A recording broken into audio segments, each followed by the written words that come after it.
I guess in terms of understanding state of the market now, I'd also love to have a little look at 2019 and some factors in the last couple of years. Certainty from the election is always a great thing, and that gives confidence to the Australian property market. So having had the election over is certainly a positive. There had been a couple of concerning negative policies in the Labor options. Now, I don't want to make a political statement, but changes to negative gearing, changes to capital gains implications, whether they would or wouldn't have been a good thing, they certainly seem to spook the market. The other big factor in the last year has been the Royal Commission. Some changes out of that I do welcome have also led to a bit of instability by both consumers and lenders. One big change has been people's need to disclose all of their costs of living. So that's fully assessed these days, all statements, etc. That certainly led to a more rigorous process, which I do welcome. Having had the Royal Commission process, credit had been tight, and certainly lenders had been very conscious of the Royal Commission process. It did seem to ease off a little through 2019.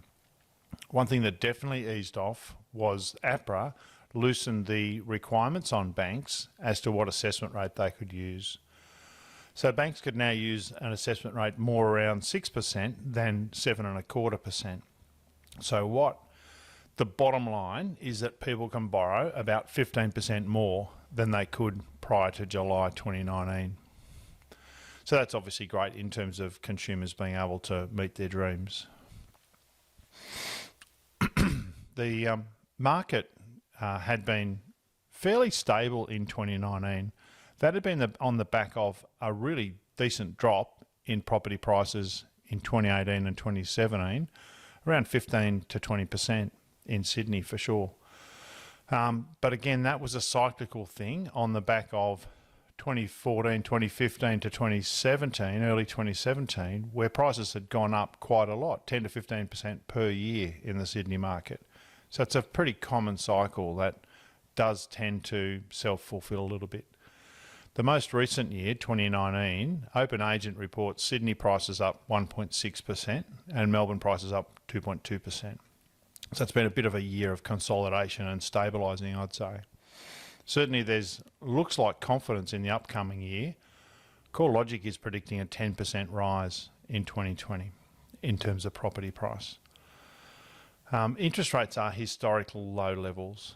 So we see cash rates right now, 0.75%. So that's basically what the bank can buy money at. So that results in a home loan rate around 3.1%, including major banks, and investment property loans principal interest around mid-threes, 3.5, 3.6. Now, there are some smaller lenders and what I'd call some dive and dash lenders as well that buy market share that have rates below that. I'd be a little cautious on long-term stability of lenders. Also, there's a lot of fixed rates that are even lower than that. A lot of banks are advertising well under 3% as a fixed rate loan. I'd again be a little bit cautious there and certainly watch for your strategy. The Reserve Bank Governor is calling for likely further drops as a most likely trend that we're in. So that's a bit of the state of the market. I'm feeling quite confident. I'm feeling like this will be a strong year. I'm feeling like we'll see some confidence.